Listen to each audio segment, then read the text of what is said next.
ಮನಸ್ಸು ತುಂಬ ಚಾಲಾಕಿ. ಅದು ತಾನೇ ಶರೀರ, ತಾನೇ ಆತ್ಮ, ತಾನೇ ಜ್ಞಾನ ಅಂದ್ಕೊಳ್ತಾ ಇರ್ತದೆ. ಈ ಮನಸ್ಸು ಎನ್ನುವುದು ತುಂಬ ಜಟಿಲ ಯಂತ್ರ, ತುಂಬ ಚಾಲಾಕಿ. ಆಧ್ಯಾತ್ಮ ಎನ್ನುವುದು ಮನಸ್ಸನ್ನು ಇಲ್ಲವಾಗಿಸುವ ಶಾಸ್ತ್ರ. ನಾವು ಧ್ಯಾನದಲ್ಲಿ ಆಳವಾಗಿ ಇಳಿದಾಗ ಮನಸ್ಸು ಇರಲ್ಲ. ಆದರೆ ಮನಸ್ಸೇನು ಹೇಳ್ತು ಗೊತ್ತಾ? ಮಾಡು, ಮೆಡಿಟೇಷನ್ ಮಾಡು, ಧ್ಯಾನ ಮಾಡು, ಶಾಂತಿ ಸಿಗುತ್ತೆ, ನಾನು ಖುಷಿಯಾಗಿರ್ಬೋದು ಅಂತ. ಈ ರೀತಿ ಅದು ಇರ್ಲಿಕ್ಕೆ ಬಯಸುತ್ತೆ. ಅದೇ ಹೇಳ್ತಾ ಇದೆ. ನಮಗೆ ಧ್ಯಾನದ ಅನುಭವ ಆಗ್ತಾ ನಾನೇ ಆತ್ಮ ಅಂತ ಅರಿವಾದಾಗ ಮನಸ್ಸು ಮತ್ತೆ ಬರುತ್ತೆ. ನಾನೇ ಆತ್ಮ, ನಾನೇ ಶೂನ್ಯ, ನಾನು ಶೂನ್ಯ ಆಗಿದ್ದೀನಿ, ನಾನು ನಿರ್ವಿಚಾರ ಸ್ಥಿತಿಗೆ ತಲುಪಿದ್ದೀನಿ ಅಂತ ಮನಸ್ಸೇ ಹೇಳ್ತಾ ಇರುತ್ತೆ. ನಮ್ಮ ಮನಸ್ಸು ನಮ್ಮನ್ನು ನಿರ್ವಿಚಾರ ಶೂನ್ಯ ಸ್ಥಿತಿ, ಕಾಲ್ಪನಿಕ ಶೂನ್ಯ ಸ್ಥಿತಿಯನ್ನು ತಲುಪಿಸುತ್ತೆ. ತಾನೇ ಸಾಕ್ಷಿ ಅನ್ನುತ್ತೆ. ನೀವು ನಿಜವಾಗಿ ಸಾಕ್ಷಿ ಅನುಭವ, ಶೂನ್ಯದ ಅನುಭವ ಮಾಡಲಿಕ್ಕೆ ಹೊರಟಾಗ ಮನಸ್ಸು ನಿಮ್ಮನ್ನು ನಿಲ್ಲಿಸ್ತದೆ. ಅದು ಕಾಲ್ಪನಿಕ ಸಾಕ್ಷಿಯ ಅನುಭವ ಮಾಡಿಸುತ್ತೆ. ಮನಸ್ಸು ಹೇಳುತ್ತೆ, ಇದೇ ಸಾಕ್ಷಿ, ಇದೇ ಶೂನ್ಯ, ಸಾಕು, ಮುಂದೆ ಹೋಗೋದು ಬೇಡ ಅಂತ. ನಾವು ಧ್ಯಾನದ ಎಷ್ಟೋ ವಿಡಿಯೋ ನೋಡಿದಾಗ, ಕೇಳಿದಾಗ ಸುಮಾರು ಕಡೆ ಮನಸ್ಸಿನ ಭ್ರಮೆನ ಧ್ಯಾನ ಅಂತಾರೆ. ಇದನ್ನು ಮಾಡಿ ನಾನು ಅರ್ಧ ಗಂಟೆ ಧ್ಯಾನ ಮಾಡಿದೆ, 1 ಅವರ್ ಧ್ಯಾನ ಮಾಡಿದೆ ಅಂತಾರೆ. ಅವರಿಗೂ ಗೊತ್ತಿಲ್ಲ ಇದು ಮನಸ್ಸಿನ ಭ್ರಮೆ ಅಂತ. ಧ್ಯಾನ ಅಂದ್ರೇ ಮನಸ್ಸಿನ ಸಾವು, ಶೂನ್ಯ, ನಿರ್ವಿಚಾರ. ಏನು ಗೊತ್ತಾ, ಮನಸ್ಸಿಗೆ ತುಂಬ ಶಕ್ತಿ ಇದೆ, ಅದು ತುಂಬ ಬಲಶಾಲಿ. ಅದನ್ನು ಸಾಯಿಸೋದು, ಸೋಲಿಸೋದು ಅಷ್ಟು ಸುಲಭ ಅಲ್ಲ. ಅದಕ್ಕೆ ತುಂಬ ಸಾಧನೆ ಬೇಕು. ಆದರೆ ಮನಸ್ಸಿನ ಚಾಲಾಕಿತನ ಏನು ಅಂತ ತಿಳಿದುಕೊಂಡ್ರೆ ಮನಸ್ಸನ್ನು ಸೋಲಿಸೋದು ಸುಲಭ. ಮನಸ್ಸಿನ ಚಾಲಾಕಿ ಏನು ಗೊತ್ತಾ? ಅದು ಅಡಗಿಕೊಳ್ತದೆ. ಒಂದು ಪರದೆ ಹಾಕಿ ಅದರ ಹಿಂದೆ ಅಡಗಿಕೊಳ್ತದೆ.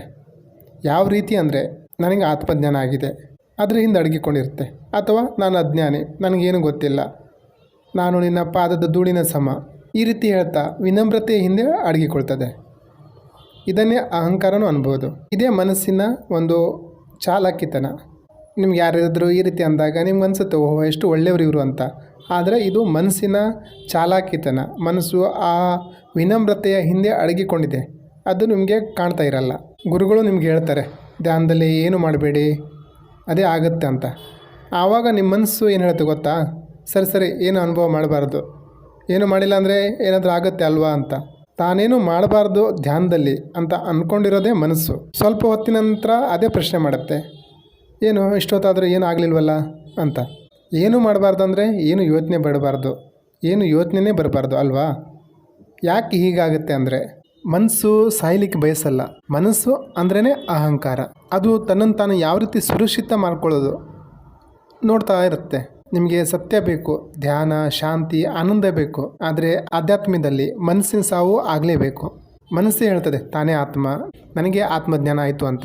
ಧ್ಯಾನದಲ್ಲಿ ಹೀಗಾಗುತ್ತೆ, ದೊಡ್ಡ ಬೆಳಕು ಬರುತ್ತೆ, ಥರ್ಡ್ ಐ ಓಪನ್ ಆಗುತ್ತೆ, ಈ ರೀತಿ ಪ್ರವಚನ ಕೊಡ್ತದೆ. ಕೆಲವೊಬ್ಬರು ಗುರುಗಳಿಗೂ ಗೊತ್ತಿರಲ್ಲ ತಾನು ಮನಸ್ಸಿನ ಭ್ರಮೆಗೆ ಒಳಗಾಗಿದ್ದೀನಿ ಅಂತ. ನಿಮಗೇನಾದರೂ ನಾನು ಹೇಳಿದ್ದು ಸ್ವಲ್ಪ ಆದರೂ ಅರ್ಥ ಆಯಿತು ಅಂದರೆ, ಹೌದೌದು ಎಲ್ಲ ಮನಸ್ಸಿನ ಆಟ ಸರಿ ಇದೆ ಅಂತ ಅಂದ್ಕೊಳ್ತಾ ಇದ್ದೀರಂದರೆ ಇದು ಸಹ ಮನಸ್ಸಿನ ಚಾಲಾಕಿ ಥರನೇ. ಮನಸ್ಸು ಪ್ರಶ್ನೆ ಮಾಡೋದು, ಅದರಿಂದ ಅಡಗಿಕೊಳ್ಳೋದು, ಇದೇ ಅದರ ಕೆಲಸ. ಮನಸ್ಸು ಒಂದು ಯಂತ್ರ. ಶಬ್ದ, ವಿಚಾರ, ವಾಕ್ಯ, ಮಾನ್ಯತೆ ಮೂಲಕ ಅದು ನಾನು ಇದ್ದೀನಿ ಅಂತ ನಂಬಿದೆ. ನಿಜವಾಗಿ ನೋಡಿದ್ರೆ ಮನಸ್ಸೆಂಬುದೇ ಇಲ್ಲ.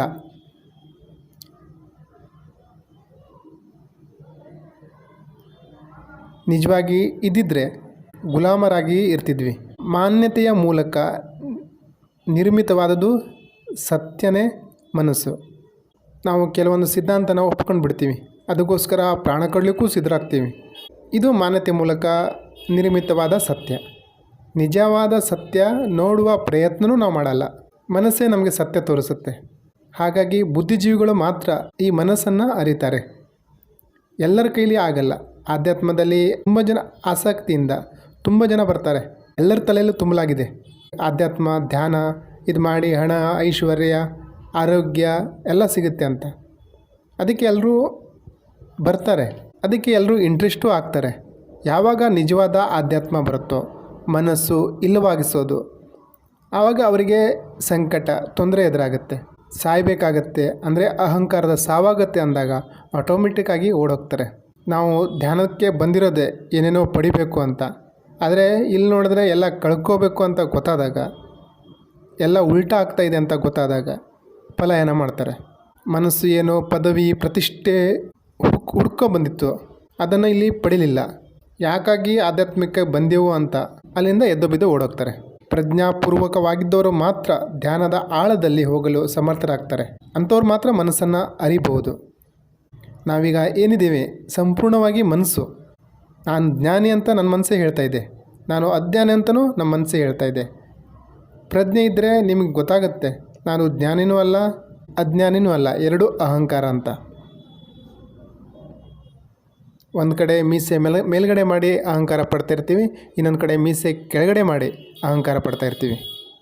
ಜ್ಞಾನಿ ಅಜ್ಞಾನಿ ಅವನ್ನ ನೋಡಲಿಕ್ಕೆ ಬೇರೆ ಕಣ್ಣು ಬೇಕು. ಅದನ್ನು ಆ ಕಣ್ಣನ್ನು ವಿಕಸನ ಮಾಡಬೇಕು.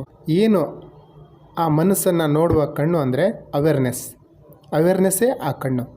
ಅದನ್ನು ವಿಕಸನಗೊಳಿಸಬೇಕು. ಅವೇರ್ನೆಸ್ನ ಬೆಳಕಿನಲ್ಲಿ ಮನಸ್ಸಿನ ಕತ್ಲೆನ ಇಲ್ಲವಾಗಿಸ್ಬೋದು. ನಾವು ಪ್ರಜ್ಞಾಪೂರ್ವಕರಾಗಿಲ್ಲ, ಹಾಗಾಗಿ ಮನಸ್ಸಿನ ತಾಂಡವ ನೃತ್ಯ ನಡೀತಾ ಇದೆ. ನಮಗೆ ಹೇಗೆ ಬೇಕೋ ಹಾಗೆ ಕುಣಿಸ್ತಾ ಇದೆ, ಅಳಿಸ್ತಾ ಇದೆ. ಅದೇ ಪ್ರಶ್ನೆ ಕೇಳ್ತಾ ಇದೆ, ಅದೇ ಉತ್ತರ ಕೊಡ್ತಾ ಇದೆ. ನೋಡಿ ಬೇಕಾದ್ರೆ ನೀವು ನಿಮ್ಗೆ ಯಾರಾದರೂ ಫೋನ್ ಮಾಡಿ ಏನೋ ಸಮಸ್ಯೆ ಹೇಳ್ಕೊಳ್ಳಿಕ್ಕೆ ಫೋನ್ ಮಾಡ್ತಾರೆ. ಮಾತಾಡ್ತಾ ಪ್ರಶ್ನೆ ಜೊತೆ ಉತ್ತರನೂ ಅವರೇ ಹೇಳ್ತಾರೆ. ನಿಮ್ಗೇನೋ ಕೇಳಬೇಕಂತ ಫೋನ್ ಮಾಡಿರ್ತಾರೆ, ಆದರೆ ಏನೂ ಕೇಳಲ್ಲ, ಉತ್ತರನೂ ಅವರೇ ಕೊಡ್ತಾರೆ. ಉತ್ತರ ಅವರಿಗೆ ಗೊತ್ತಿದ್ದರೆ ನಿಮ್ಮ ಫೋನ್ ಯಾವ್ದಾರು ಯಾಕೆ ಮಾಡಬೇಕಾಗಿತ್ತಲ್ವಾ? ಇದೇ ಮನಸ್ಸಿನ ಆಟ, ಚಾಲಾಕಿತನ. ನಾವು ಎಲ್ಲಿದ್ದೀವೋ, ಏನು ಮಾಡ್ತಾ ಇದ್ದೀವೋ ಎಲ್ಲ ಕಡೆ ಮನಸ್ಸಿನ ಆಟ ನಡೀತಾನೆ ಇರುತ್ತೆ.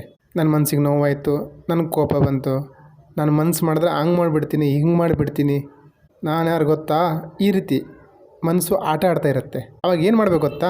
ಮನಸ್ಸಿನ ಮಾತು ಕೇಳಬಾರ್ದು. ಇದೇ ಸೀಕ್ರೆಟು. ವಿಚಾರದ ಜಗತ್ತಿನಿಂದ ಹೊರಬಂದು ರಿಯಾಲಿಟಿ ಜಗತ್ತಿಗೆ ಬರಬೇಕು. ಅಂದರೆ ಒಂದು ಉದಾಹರಣೆ ಹೇಳ್ಬೇಕಂದ್ರೆ, ರಾತ್ರಿ ಒಬ್ಬರೇ ಹೊರಗಡೆ ಬಂದಾಗ ಅಕ್ಕಪಕ್ಕದ ಗಿಡ ಮರ ನೋಡಿ ನಿಮಗೆ ಒಂದು ದೆವ್ವ ನಿಂತಿದೆ ಅನಿಸುತ್ತೆ. ನೀವು ಕರೆಕ್ಟಾಗಿ ಒಂದು ಬ್ಯಾಟ್ರಿ ಟಾರ್ಚ್ ಹೊಡೆದು ನೋಡಿದಾಗ ನಿಮಗಲ್ಲಿ ಗೊತ್ತಾಗುತ್ತೆ ಇದು ಗಿಡ ಅಂತ. ಈ ರೀತಿ ಅವೇರ್ನೆಸ್ನ ಬೆಳೆಸ್ಕೋಬೇಕು. ಮನಸ್ಸಲ್ಲಿ ಏನು ವಿಚಾರ ನಡೀತಾ ಇದ್ದರೆ ತಕ್ಷಣ ಅದನ್ನು ಕಟ್ ಮಾಡಿ ಅಕ್ಕಪಕ್ಕದ ಅಂಗಡಿ, ಆಕಾಶ ಅದ್ರ ಕಡೆ ಗಮನ ಕೊಡಿ. ಇದು ಸತ್ಯ. ಮನಸ್ಸಲ್ಲಿ ನಡೀತಾ ಇರೋದು ಸತ್ಯ ಅಲ್ಲ. ಮನಸ್ಸು ಏನು ತೋರಿಸ್ತಾ ಇದೆ ಅದು ವಿಚಾರ. ಅದನ್ನು ಬಿಟ್ಟು ಮನಸ್ಸು ಏನು ತೋರಿಸ್ತಾ ಇಲ್ವೋ ಅದರ ಕಡೆ ಗಮನ ಹರಿಸಬೇಕು. ಜಾಗೃತರಾಗಬೇಕು. ನೀವು ಒಬ್ಬರೇ ಕೂತ್ಕೊಂಡಿದ್ದಾಗ ಅಥವಾ ಕೆಲಸದಲ್ಲಿದ್ದಾಗ, ಕೆಲಸ ಮಾಡ್ತಾ ಇದ್ದಾಗ ಮನಸ್ಸಲ್ಲಿ ವಿಚಾರ ನಡೀತಾ ಇದ್ದರೆ ತಕ್ಷಣ ಜಾಗೃತರಾಗಿ ನಾನು ಅದರಲ್ಲಿ ಮುಳುಗೋಗಿದ್ದೀನಿ ಅಂತ ನೆನಪು ಮಾಡಿಕೊಂಡು ತಕ್ಷಣ ಅಕ್ಕಪಕ್ಕದ ರಿಯಾಲಿಟಿ ಕಡೆ ಗಮನ ಹರಿಸಿ. ವಿಚಾರ ಬಿಟ್ಟು ಅಕ್ಕಪಕ್ಕದ ಸೌಂಡ್ ಅದನ್ನು ಕೇಳಿಸ್ಕೊಳ್ಳಿ. ಏನು ಮಾಡ್ತಾ ಇದ್ದೀರೋ ಅದ್ರ ಕಡೆ ಗಮನ ಹರಿಸಿ. ನಿಧಾನ ನಿಮ್ಮ ಜ್ಞಾನ, ಗಮನ, ಪ್ರಜ್ಞೆ ವಿಕಸನ ಆಗ್ತಾ ಹೋಗುತ್ತೆ.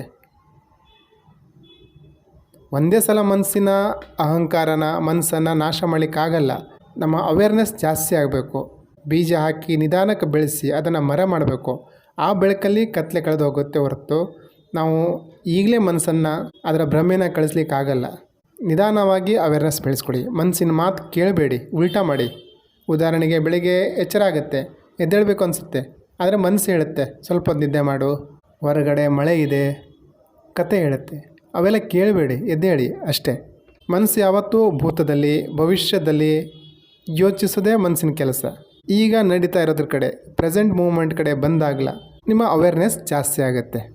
ಈಗ ಮನಸ್ಸಿನ ಆಟ ಜಾಸ್ತಿ ನಡೀತಾ ಇದೆ, ಯಾಕಂದರೆ ಅದಕ್ಕೆ ಜಾಸ್ತಿ ಶಕ್ತಿ ಕೊಟ್ಟಿದ್ದೀವಿ ನಾವೇ. ನಾವು ದಿನ ತುಂಬ ಮನಸ್ಸಿಗೆ ಆಹಾರ ಕೊಡ್ತಾ ಇದ್ದೀವಿ, ಅದನ್ನು ಬೆಳೆಸ್ತಾ ಇದ್ದೀವಿ. ಮನಸ್ಸೇ ಹೇಳ್ತಾ ಇದೆ ಮನಸ್ಸಿನ ಸಮಾಧಾನ, ಶಾಂತಿ ಹೇಗೆ ಅಂತ.